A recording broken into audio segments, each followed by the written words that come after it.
Hello everyone, my name is Saliq. I'm the founder of Eplog Properties. You might have been watching my videos on YouTube or on social media. So today the video that I'm going to shot is a little bit different than the usual content. And the idea behind this video is basically, there is a fundamental idea in my mind that I'm driven by is whatever you want in your life, share it. You want more knowledge, share it. You want more money, share it. You want more respect, share it. Whatever you want more in your life, start giving it out and subsequently it start coming back to you. So yesterday I had the privilege to attend the event, the Game Changer Summit, which was organized by one of the leading and well-known real estate brokers, owners of a very big company in Dubai, Firas Al Masaddi, and a very well-known American real estate broker and a star of show $1 Million Listing, Ryan Serhant. So I have been following these two for a long time now. I believe I'm following Firas since 2017-18, since he started social media, or maybe a little bit earlier or later, that time frame. And Ryan, I'm following him just after COVID. I have actually read both of their books. In fact, while I'm speaking to you, I still can see Firas' book right over there. And I did the course that Ryan has offered, Sell It Like Serhant, his book as well. So I really appreciate both of them a lot. I try to learn from them a lot. And the yesterday's summit, it was really, there was not so much new in it, but there is something that when you repeat something and when you get your ideas which are in your mind are validated by some of the leading industry experts, you feel happy, and then you are like, the belief on that idea become a conviction. So today in this video, I'm going to talk about this summit. What have I learned from it? In fact, I have like a book full of notes. I was like writing like crazy. I even did the recording over there. Unfortunately, I could not take a lot of pictures, not like a picture guy who would take pictures, try to take selfie with them, etc. However, I tried to absorb as much content as I could over there by writing it, by remembering it, by recording it. And then the reason to share it with you guys is quite a few would not be there. In fact, after the event, when I was talking to one of my friend over the phone and we were discussing about it, I invited him over to my office. I said, come, we will go through all my notes and then we will start talking about these ideas. Because as Charlie Munger says, it's one of my favorite things that I ever read from his book. He said that the reason I'm so successful is because I read a lot. And by reading a lot, I gain multiple perspectives about one thing. And having more than one perspective about one thing is making you way more valuable than you are. So I invited him over. I said, come over the weekend, maybe next week, we'll go through the notes. I'll give you my perspective on the information we got. I want your perspective on it. And then so that we can generate knowledge and then we can make that knowledge a part of our practice. This video will have 4 parts. In first part, I'll talk about the information and the keynote given by Dr. Mahmoud El Burai. He's the Director of Strategy at Dubai Land Department, Ambassador of Dubai Real Estate, very well-known figure and very, how shall I word it, competent. And he's someone who actually have brought so many laws. He involved so many stakeholders in Dubai Land Department and in the legislation process. And he's very well regarded and respected in our community. It was a keynote speech by him. So the first part is about Dr. Mahmoud keynote speech. I'll just go through few of the new things that he said about the 2033 real estate agenda for Dubai real estate, increase of Dubai real estate contribution to the economy, the new legislation that is coming in, etc. And the second part will be about Firas, what he said about little bit about the mindset and more about mechanics. And because Firas is operating in this market for more than, I would say, almost 2 decades now, and he apart from the mindset, because mindset you can take from anyone, it's related to the psychology. Yes, it plays a big part in performing, but mechanics are also important, because mechanics are the ground reality. That's the ground intelligence. That's the framework where it is happening in the country. So I will talk more about the mechanical part of Firas. And then Ryan, it was like a keynote speech where he talked about his the way he started real estate, couple of good stories. The guy has a nice, funny, witty character. And he also spoke a little bit about psychology. But I think the reason I understood a lot from his psychology is because I have gone through his book in detail. I have taken his sales course as well. And then at the end, there was a Q&A session where they asked us to ask some questions. A lot of people ask questions about cold calling, about how to stay consistent, about how to get more clients, about exclusivity. I think that was the funny part in the summit, where when they asked, I will go that in detail, when they asked Ryan, what would you say that agents are working in this market without exclusivity? And Ryan said that, well, I would say you guys have courage. He related, say that, look, I relate everything to dating. Ryan said that. He said, it's like, I'm committed to you, you're not committed to me. I'm married to you, you're not married to me, and we are expecting a baby out of it. So he sort of rephrased it in that format. So we'll go through that part as well. I'll try to summarize it as much as I can, but again, you can see there's a lot of information. I would like to give you as much as I can.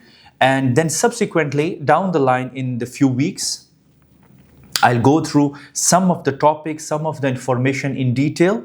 In fact, some of the information that Firas said, I have recorded it already, because it's like a fundamental principle in Dubai real estate, the way agents perform, the way they should perform. They spoke a lot, all of them, they spoke a lot about collaboration, which to some extent we lack in this market. That Ryan, he was consistently repeating one word. He said, in my business, in my company, and in my network, we don't use the word I and me. We always use we, us, how we can do it together. So there was a lot about collaboration. So that is pretty much that you can expect out of this video if you want to watch it. And no, let's start it. Let's go through the first part, which is about the keynote speech of Dr. Mahmoud El Burai. Okay, so Dr. Mahmoud El Burai, as I introduced him initially, he is the DG of Legislation and Strategy in Dubai Land Department. And in the keynote speech, which was, I would say, maybe 40 minutes long, but I have just jotted down the key points that he said about, and in fact, quite a few of them are like very good. And so the key point of his speech was that we are planning a 2033 agenda for Dubai real estate, where us as Dubai Land Department, as an institution and the vision of the city, we want to increase the contribution of Dubai real estate in the economy 2 times. We will want to double that contribution. So I was doing some research and I found out that current contribution of Dubai real estate in the economy is between 12 to 15% in that number, and they want it to be double. Now, I don't think so I can scale it statistically on this video, but imagine whatever is happening over here, imagine that scale to be double. So that's one of their vision. Then he spoke a lot about, the next thing that he said about is involvement of institutional investors. Institutional investors, they own a lot of real estate around the world. And this is what now Dubai Land Department is trying to bring in institutional investors to create a friendly legislation and environment for them to come on real estate and own it for the long term. Currently, the individual investors and owners who own real estate, their average holding period is 5 years. A lot of people, they talk about flipping, selling it quickly. However, Mahmoud said that currently the average holding period, based on the statistics we have, is around 5 years. And the next thing is said that in the core of the agenda, we prefer and we want to make sure that we have transparency in the market. we have resilience in the market, and then we have sustainability in the market. He said these are the core slogans, and around it we are developing that infrastructure. And he's also mentioned that we are investing a lot of effort on every front. We're involving all the stakeholders, whether it is the agents, the developers, the brokerage companies, to come in, sit with us, and to create a legislative environment that is secure, safe, and easy for investors. Because as of now, 42% of investors who own in Dubai real estate, they live abroad. So they want to create an infrastructure of legislation and processes that facilitate the ownership of these people in terms of buying, selling, managing, renting, all those things. The next thing that he spoke about is, I'm just going through the notes quickly, so I don't want to take a lot of your time. The next thing that they talk about, which is like new for me, is tokenization. Tokenization is, so that's the law and the process in the pipeline where they want to introduce fractional ownership on a scalable model, so that they want to democratize the ownership of real estate. So that is also in the pipeline.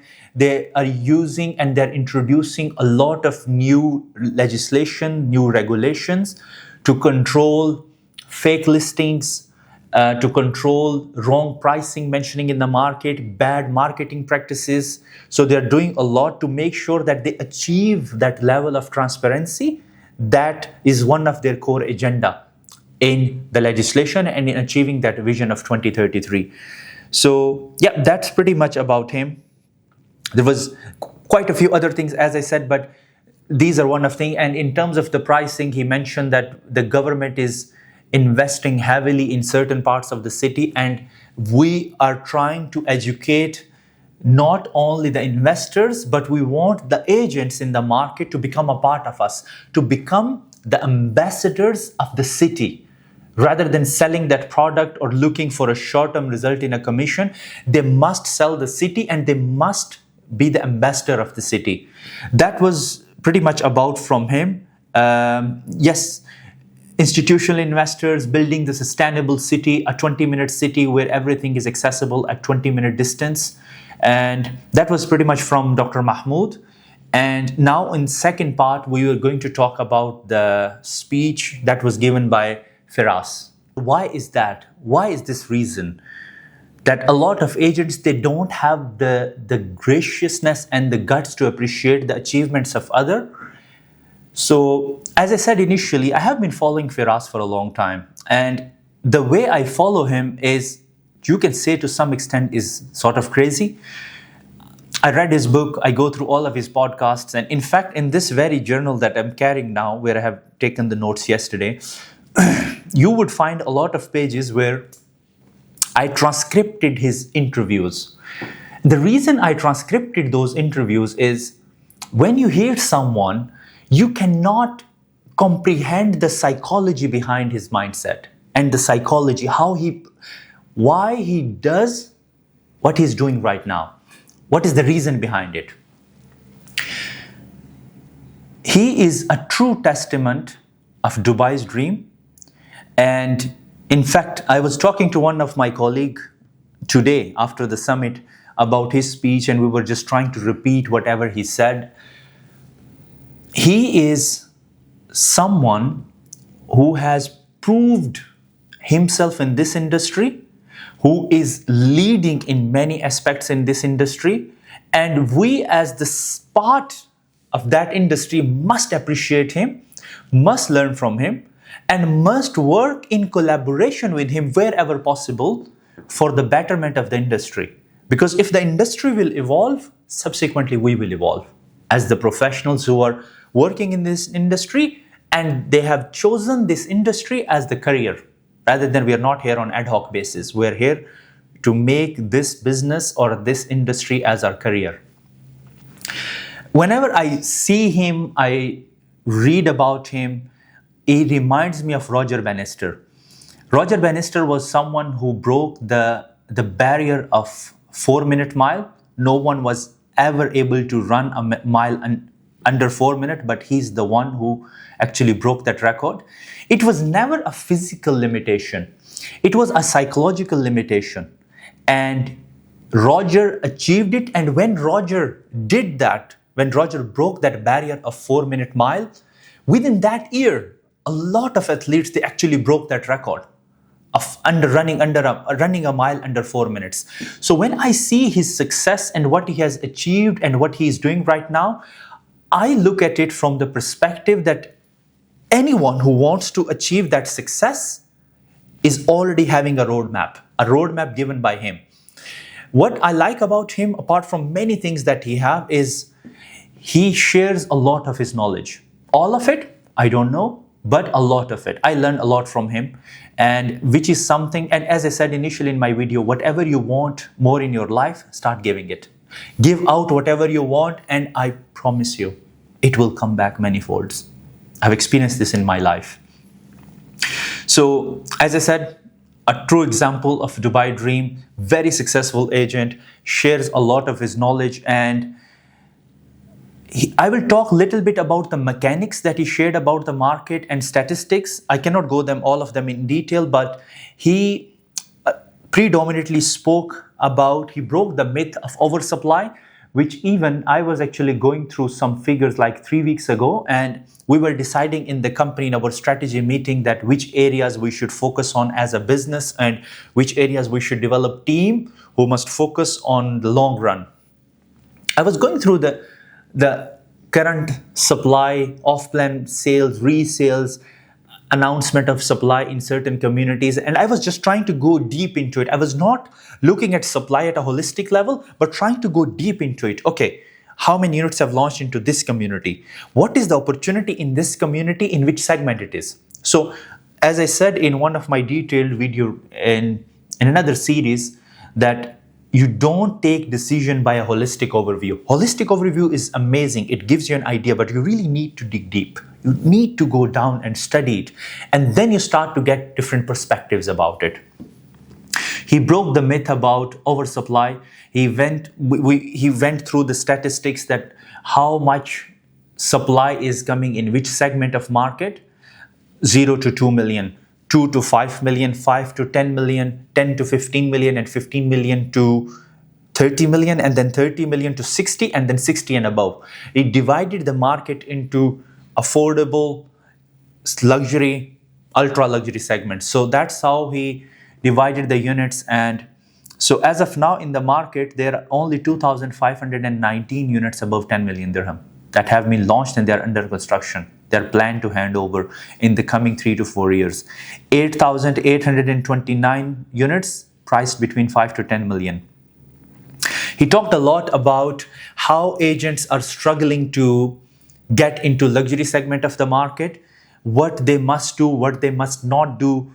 And then also he spoke about Palm Jabal Ali a lot. He was extremely bullish about that development in principle, and also about the area, the way that the infrastructure is coming up in that area, and also the way the Palm Jabal Ali is placed strategically in the city, where the city is investing most of their funds and resources, the way are they developing the infrastructure, and the way they want that part of the city to grow and become part of Dubai in every front: educational, trade hub, real estate, all those fronts. They want that part of the city to get integrated in the city and contribute toward the city, and they are spending a lot of money on that part of it. So he was extremely bullish about that area. Then he also spoke about increased in number of agents, which we all witness. In fact, wherever I go, when someone asks me what do you do, sometimes I'm hesitant, but again, I'm very vocal about what I do. Is when I say that I work in real estate, I remember I was with a gentleman, and when I told him I work in real estate, he said, "Are you as well?" I said, "What do you mean?" He said, "There are less properties in Dubai and more agents in Dubai." But that's a person who is not in the business. And what he said about this is, when these mature agents who are in the industry for more than 5 years, With this experience, they are treated as senior agents and they will start moving to cater the luxury and ultra luxury segment of the market. But we have a lot of supply coming in the affordable segment of the market. We continuously need new stream of incomer agents who have to cater that part of the market. And that's a lot of supply. So we need a lot of agents. A lot of people, they compare, oh, we used to be 4,000 agents a few years ago, and now we are registered 20 to 25,000, including freelancers. Maybe we're touching 40, God knows. But look at the ratio of the properties. How many properties are in the market? How many properties are in the pipeline? And how many properties are going to be announced? We need real estate agents to cater those properties. So as of now, there is no shortage of, as of now, there is no oversupply of agents as well. We really need good agents. We really need experienced agents. And especially with the new stream of buyers coming in from the West who are from more mature market, we need more agents who are more knowledgeable, more understanding of the property, the type.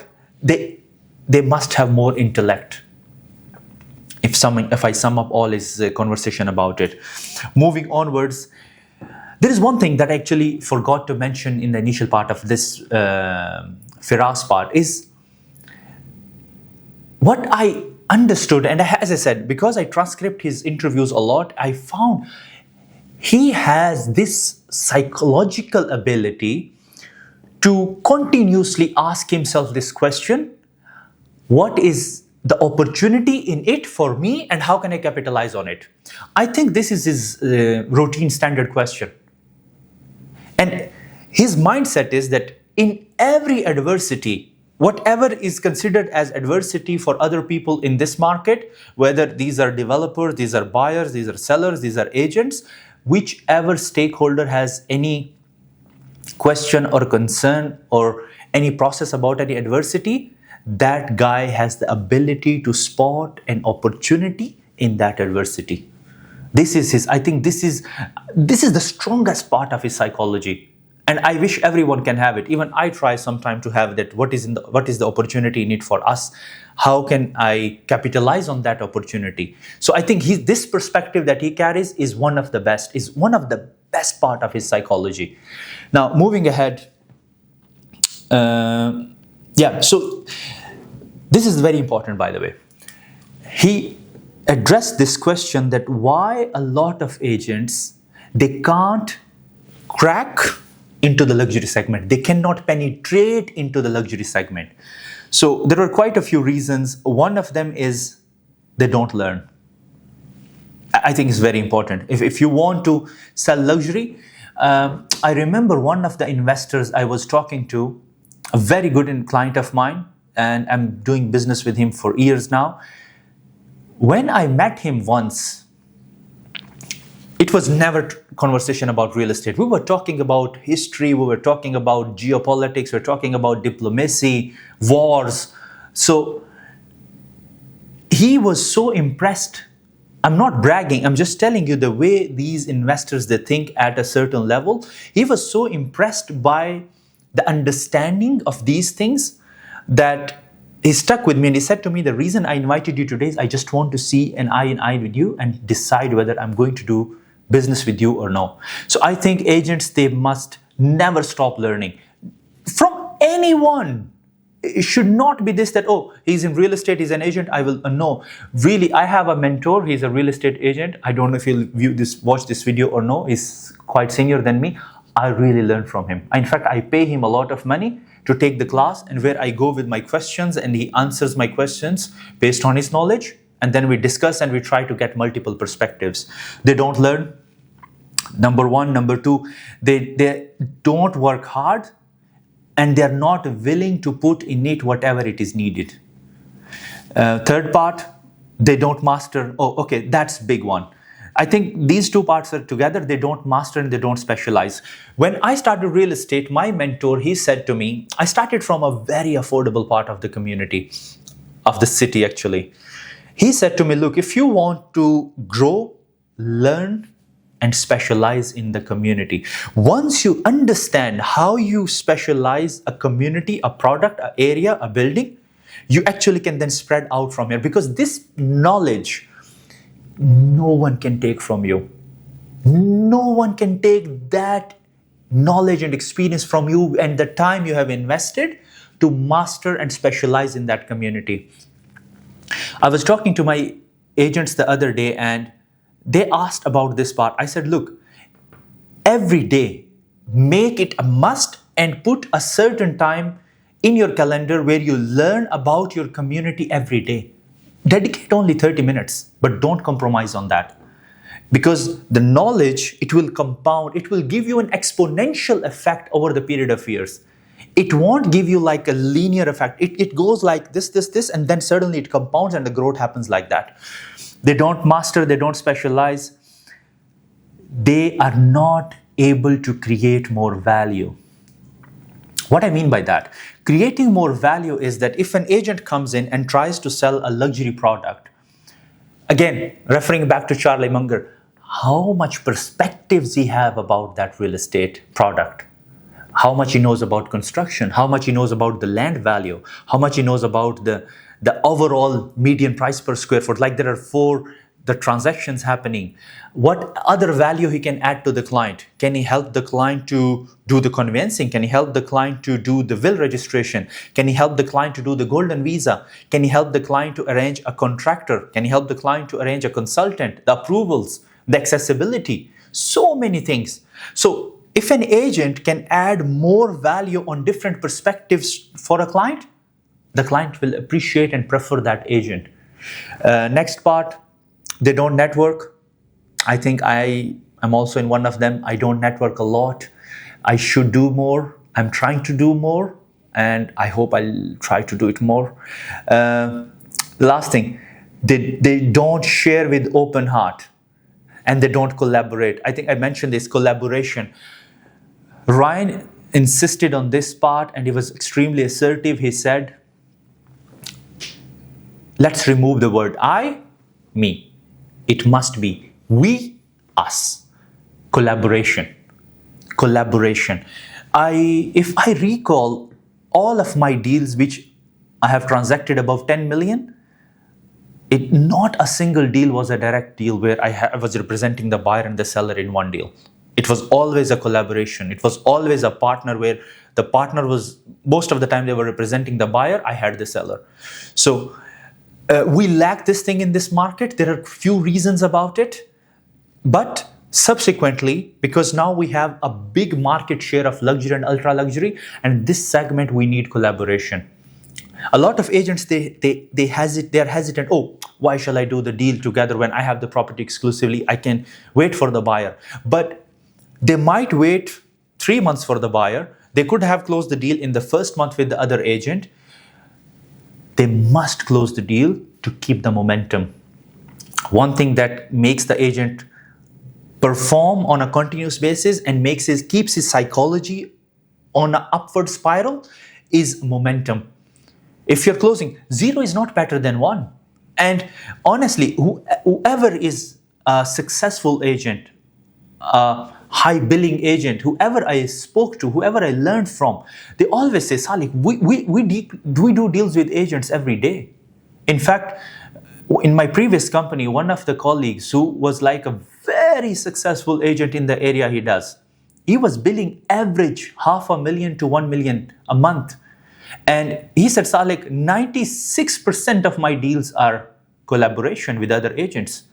So he said it's a lot. We need to share with open heart. We must have the collaboration mindset with others. And the last part, he said that agents are not investing in personal branding. Again, I'm trying to do so. I hope I will also achieve that feat sometime in the future, inshallah. So that was pretty much from Firas in the first part of his speech. And after that, Ryan came. And after Ryan, Firas came again. So I will now talk about the third part of it when he came again and he spoke little bit about what's next beyond 2025 and how agents can perform. And he's adamant. And I have, again, from looking at all of his interviews, his books, he's very adamant on behaving in certain manner and behaving with values. And he tried to keep values as his number one priority: honesty, transparency, integrity, etc.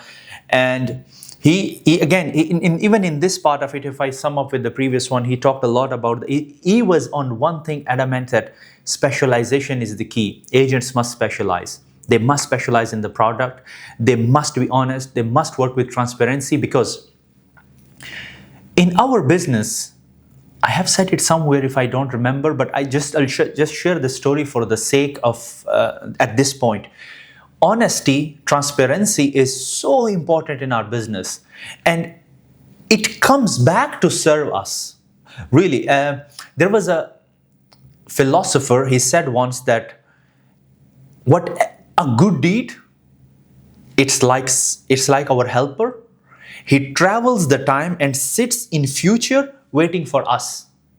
Maybe at this point that good deed was supposed to give us a return of 2 times, but he travels the time, sits somewhere in the future, because at that point that deed wants to give us a 10x return. The Grant Cardone thing, 10x. So when you have honesty, transparency, and integrity in your business approach, and as well as in your relationships, sooner or later they help you, they serve you. I was selling a property for a client of mine, and it was like a forward chain. It is a British concept where you have to sell this property, and the proceeds of this property have to go to complete the purchase of the next property you have committed. So he wanted to sell this to complete on this. And I was working very hard on his property, and he was very much aware. I was continuously in touch, doing the viewings, trying to get offers, leased to that price. A buyer came to me, and what I learned from the senior agents, I never hide the unit number. I just gave him all the details. I said, look, this is the property, this is the payment plan, this is the location, etc. It was just about to be handed over property. And suddenly the buyer disappeared. And after a few days, when I called, I think after a week, for a weekly feedback, when I called the seller said, oh, Saliq, I sold the property, I needed the cash quickly. So I said, problem, we'll still stay in touch for future business, inshallah. Fast forward 3 months, I received a call from the seller. The seller called, and straight away he said, Saliq, I'm so sorry. Why is he saying sorry to me? I said, what happened? He said, you remember that buyer who came to buy my property? I said, yes. He said he actually took the details from you, found someone, took my number from him, and closed the deal with me. At that point, I never knew that. And because I needed the cash so desperately, I had to close the deal, because I was committed on the next purchase.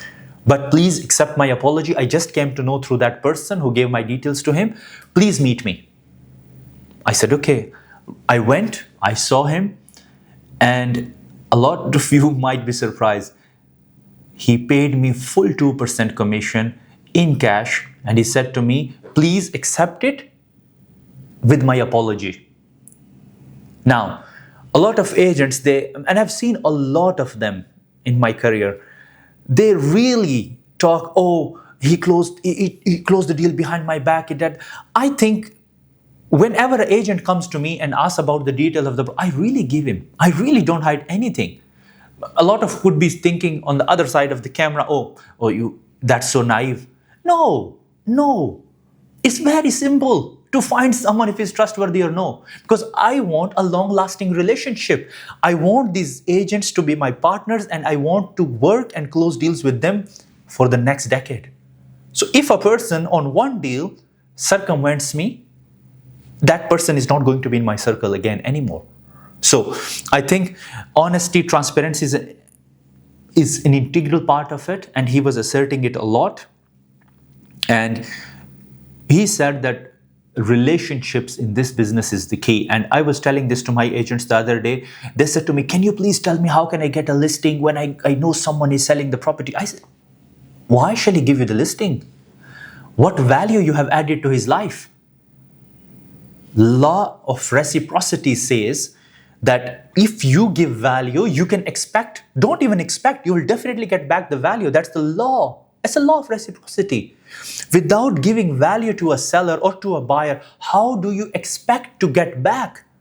So whenever, and I told this to my agents, and this is the point that even he was asserting, guys, please continuously think in this manner. How can I add more value to this client? How can I add more value to this seller? How can I add more value to this buyer? When you will ask this question continuously and it will become part of your subconscious, this thing will start giving you answers. So every relation must be protected. If I am not able to sell your property now, I'm not burning the boats. Because if you have sold this property, you're subsequently going to buy again in future. What if someone in your circle of influence buys this property? Agents come to me and ask me, oh, how can I do the cold calling? I don't have I said, open your phone. How many contacts you have? One agent, he said to me, he was in the industry, one of my colleague, he said like 5,000. I said, have you been in any gathering where there are 5,000 people? He said, yes, maybe. I said, do you know, can you scale that in your mind? He said, to some extent. I said, your business for the next 10 years is in this phone book. Leave the database. I said, all these people who are in Dubai, who have been your buyers at some point, who have been your tenants in some point, who have been your sellers at some point, whom you have already spoken, they know your name, they know your face. Just start talking to them. They have a circle of influence. They can introduce you. And especially reverting back to because he was talking a lot about luxury and ultra luxury segment. This segment, referral, in fact, he played a screenshot. I'll try to give it to my editor to play it over here. He gave a screenshot where he actually depicted the percentage of leads coming in from different sources in different price segments. And in the luxury segment, the leads coming from the portals, I think they are literally less than 5%. But the maximum percentage of leads on that segment is 42% from referral network. Because at this point, these wealthy people, they don't have the time to invest and establish that you are a trustworthy person who can be close to them and they can do business with you. They will simply rely on someone who is one of their confidants and tell them, oh, look, you go and deal with this agent, forget about it. He's a trustworthy guy. Trustworthy, competent. You must have these two abilities. You are competent, but you're not trustworthy. I don't think so. You can get the business. You are trustworthy, not competent. Same thing. Minimum these two things must align at any point in time with the client where he establishes this guy is competent and this guy is trustworthy. The likelihood to do the business is very high. That will sum up. There are so many things more that I can talk, but again, I just don't want this video to go too long. That was pretty much about from Firas. He spoke a little bit about statistics in terms of, apart from supply, in terms of the price per square foot in certain areas, in terms of the future growth of the city.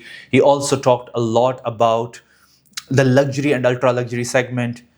And yeah, that's pretty much about Firas. So the next part is about Ryan Serhant. So the third part, which was the keynote speech of Ryan Serhant. Now, I'm sure if an agent is watching this video, most probably he knows Ryan. Ryan is a New York-based real estate broker. He used to work for a company called Nest Seekers International for a long time, and then just after COVID or during COVID, I don't remember exactly, he started his own company, Serhant. And he's a very successful real estate broker. He's one of the most followed real estate broker. And if you have seen the show $1 Million Listing New York, he's one of the real estate agents in that show. And I think he has done many seasons of that. Recently, one of his show, well, I think it's a marketing video for Ryan, but he is a good guy. He's a very successful guy. The last show that came from him was Owning Manhattan. I have not seen it on Netflix. But I started following him a few years back from his YouTube vlog. And then when his book came in and his course came in. Well, his course, again, if I find somewhere, maybe I have written it here. His course, Sell It Like Serhant or something like that. It was very similar to the book. He has given so many good mechanical ways in real estate, and one of them is follow up. Oh, the guy follows up. I think this is his superpower. He follows up like anything. And the two stories that he mentioned in the keynote, they were both about follow-ups. So Ryan is a successful broker in New York City, have sold, I would not exaggerate, maybe billions. He has a team of over 800 real estate brokers now working in his company. He's truly global with approximately 8 million followers. And the guy has content and substance. He has substance. Like when you read his book, when you go through his course, and especially, I think I did 2 of his courses. One of them was Saliq Serhant, and the second was is social media. Social media was too technical. I'm not that pro in that part, but even I have gone through it. So Ryan Serhant, he gave a keynote speech. Very good guy. He has the ability to grab and hold the attention of audience through storytelling. I think this is what I spotted in him yesterday. Amazing storyteller. The way his voice goes up, goes down, the way he whispers, the way he speaks loud, the speed, the tonality. The guy is best. That's the summary. He spoke a lot about mindset, psychology, spoke a little bit about branding because this is what he's pro at. He was not able to talk a lot about mechanics because, again, the mechanics of Dubai real estate are extremely different from New York or US real estate.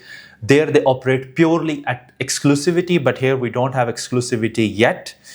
We still have the permission to list. 3 brokers can list 1 property. So he was not able to give that many, but he gave a lot about psychology. He said how I stay consistent, how I grew my business. But one of the things that it is in his book, and he repeats it often, is the follow-up way, the way he follows up. He summarizes it in a funny way. He said, I follow you until you die or you buy. I'm not going to stop. So the guy is, so in the strategy, he has a way how he follows up, he follows through, he follows back. And he talks a lot about the way he developed and built his social media presence and the audience. So here I felt he had a lot of similarity in Australian British businessman Daniel Presley.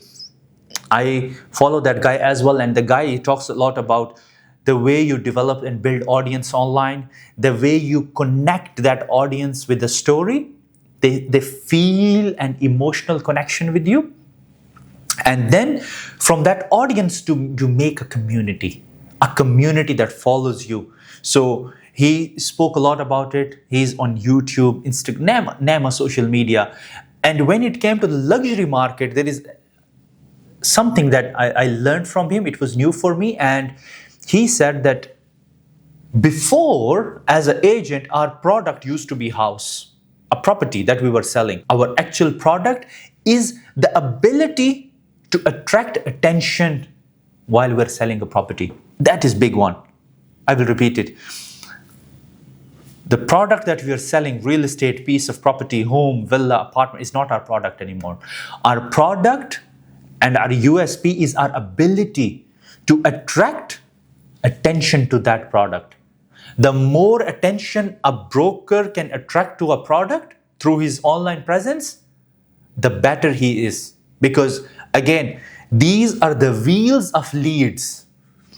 So leads must come from different resources. And if a broker has presence everywhere and he has the ability to attract attention to that product he's selling, the likelihood is that he's going to sell that property, especially in the luxury and ultra luxury segment.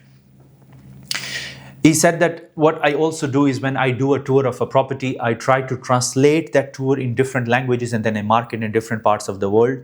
And he said in a luxury segment, truly in today's world where we are truly a global world, he said that we must, as a broker, while selling luxury and ultra luxury, think how the global audience thinks and how I can reach that global audience leveraging whatever possible tools are at my disposal. Social media, adverts, campaigns, websites, property tours, what referral agreements, collaboration with agents in different parts of the world.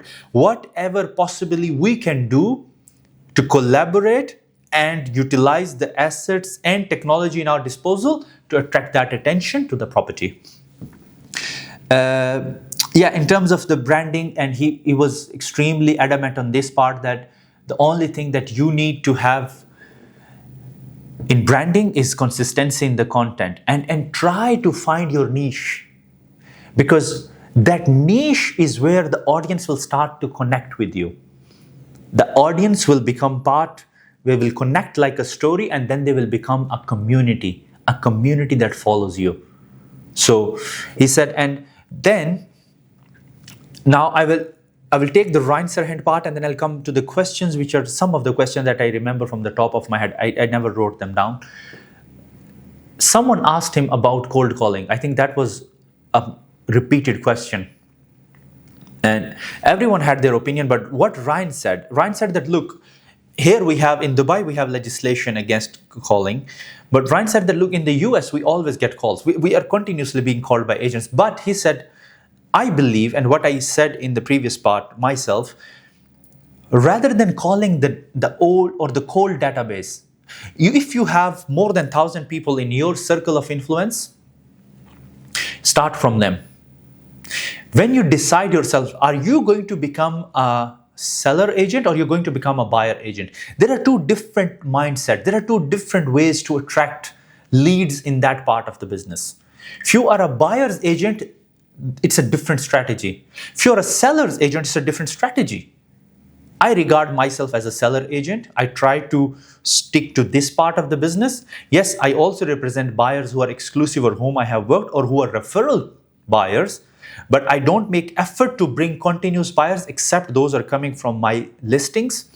So he said that use the network and the sphere of influence that is adjacent to that business. What I mean by that? Real estate has multiple types of different businesses joined to it. Contractors, attorneys, investment bankers, mortgage brokers, developers, community managers. So many people are related to real estate. So any person who is in your phone book and who lives in this city is related to real estate in some way or the form. He's a tenant, he's a landlord, he's an investor, he's an end user, he's going to become a father, he's going to get married soon, he has to shift the house, he needs a bigger property, he's bored, if he's a wealthy guy, he's bored with this house, I want a new house. These people are always connected. So you really need to go out and talk in your circle of influence. Now, I was talking to someone the other day, a gentleman from a very well-known developer, and he was a little bit skeptical about the way the agents are approaching him these days, that, oh, you are from this part of the world, are you looking to buy? Sometimes that could be cheesy, I shall word like that, but this is the only way. I think in this part, when we cannot do the cold calling on the illegally obtained databases. Really, as I said, if I look at most of my deals, really, some of the big deals that I have closed, one of the seller, it was actually obtained it from a call, from prospecting, continuously prospecting. So coming back to Ryan, he answered in terms of, he said, look, you really need to go out and think out of the box. You cannot expect a different result by repeating the same activity. That's the definition of insanity. Go think out of the box, try to do something new, see if it works.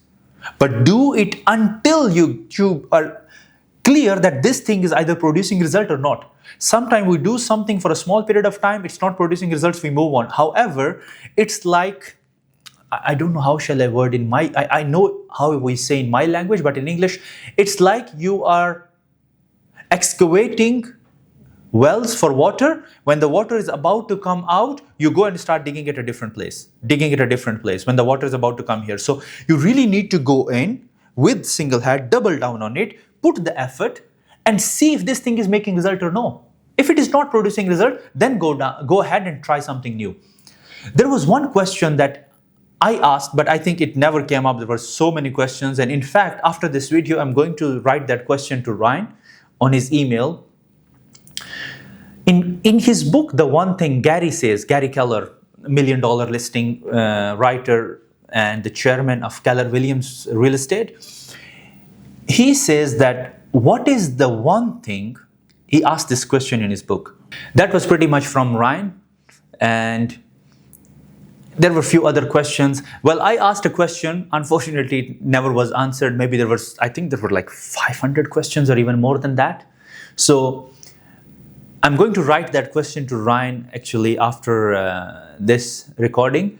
My question was, basically, it is a question that I inspired from Gary Keller, the owner of Keller Williams International, and he wrote this book, The One Thing. In this book, he asserts on a concept, and the concept is, what is the one thing that by doing that, everything else becomes easy or unnecessary? This is a core question that I try to answer every day in my business. What is the one thing that by doing that, everything else becomes easy or unnecessary?